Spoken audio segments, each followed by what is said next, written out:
Jean-Paul Sartre was one of the most influential philosophers of the 20th century.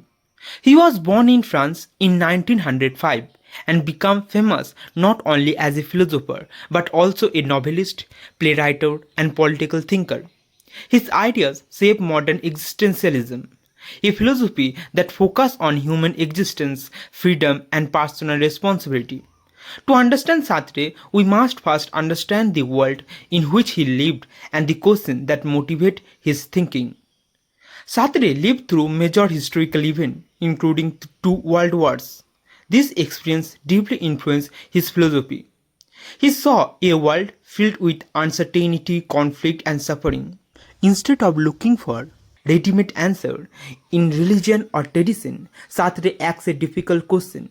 How can human beings find meaning in a world that offers no clear purpose? This question becomes the foundation of his existential philosophy.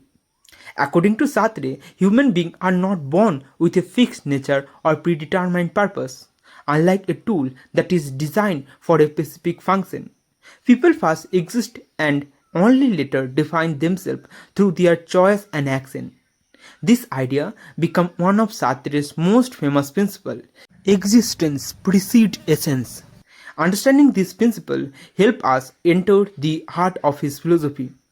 Sartre believed that every person is responsible for creating their own identity. We are not simply product of our background, society, or circumstances. While these factors influence us, they do not completely determine who we become. Through our decision, we continually shape our life. This emphasis on choice naturally leads us to Sartre's most important concept, freedom.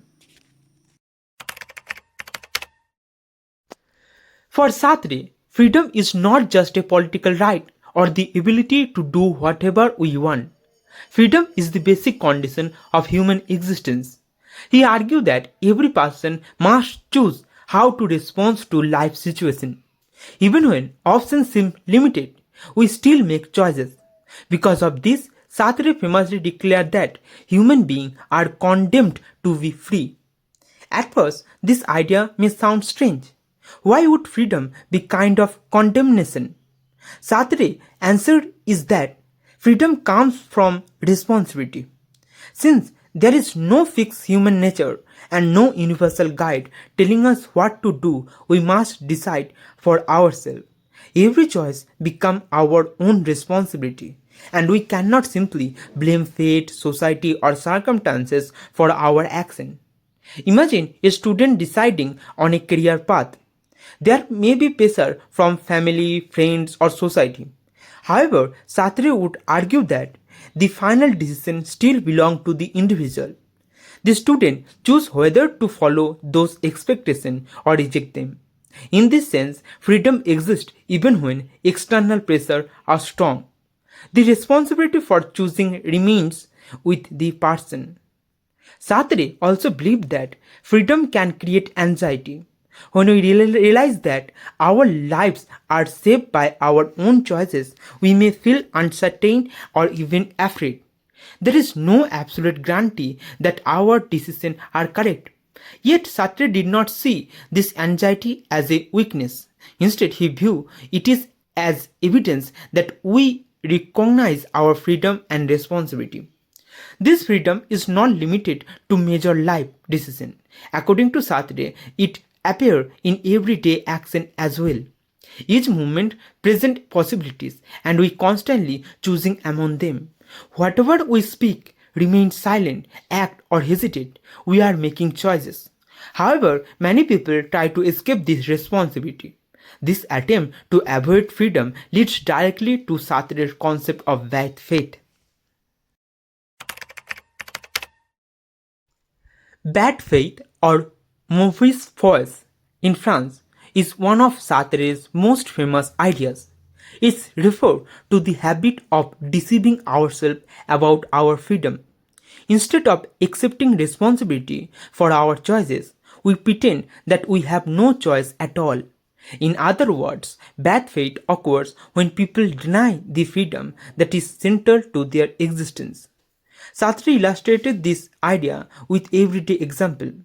Consider a person who says, I cannot change because this is simply who I am. According to Sartre, such a statement ignored the fact that human beings are always capable of choosing and changing. By treating themselves as fixed objects, people avoid taking responsibility for their action. Another example is someone who blames all of their decisions on social roles. A person may say, I had no choice because I am a teacher, a manager, or a parent. Sartre would argue that although this role influences behavior, individuals still choose how to perform them. The role does not completely determine the person. Bad faith often feels comfortable because it removes the burden of responsibility. If we convince ourselves that our actions are controlled by circumstances alone, we do not have to face the anxiety of freedom. However, Sartre believed that this comfort comes at a cost. We lose authenticity by refusing to acknowledge our true condition as free being. To live authentically, Sartre argues we must recognize both our freedom and our limitation. We may not control every situation, but we can control how we respond to it. Authentic living begins when we stop making excuses and honestly accepted responsibility for our choices.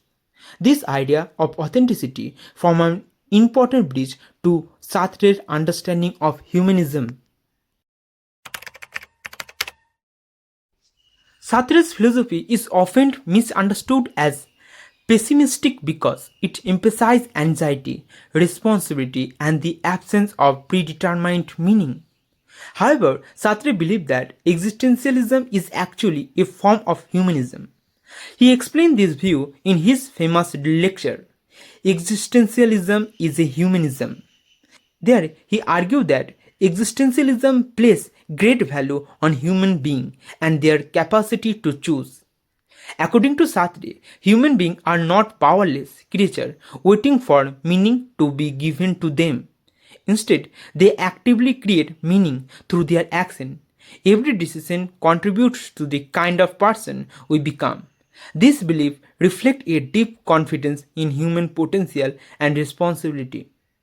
Sartre also argued that our choices affect more than just ourselves. When we choose a certain way of living, we implicitly suggest such a way of life is valuable.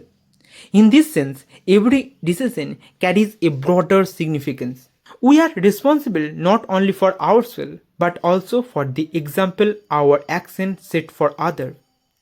Existentialist humanism encourages people to stop waiting for external authorities to define their purpose. Meaning is not discovered like a hidden object. It is created through commitment, action, and engagement with the world. This perspective challenges individuals to become active participants in shaping their lives. For Sartre, genuine human dignity comes from accepting freedom and responsibility. Rather than seeing ourselves as a victim of destiny, we recognize our ability to create values and pursue goals. Human beings may face uncertainty, but they also possess the power to shape their future through conscious choice and action. Jean-Paul Sartre's philosophy revolved around a powerful message. Human beings are free, responsible, and capable of creating meaning in their own lives. Through the principle of existence preceding essence, radical freedom, the critique of bad faith, and existentialist humanism, Sartre challenged people to confront their freedom honestly. Although this freedom can bring anxiety, it also opens the possibility of authentic living. For Sartre, the meaning of life is not something waiting to be found. It is something each person creates through their choices, action, and commitment to the world. If you are still watching, I hope you are finding this content useful. Please like and share this video, subscribe to the channel, and share your thought in the comment. Your support motivates me to create even more content like this.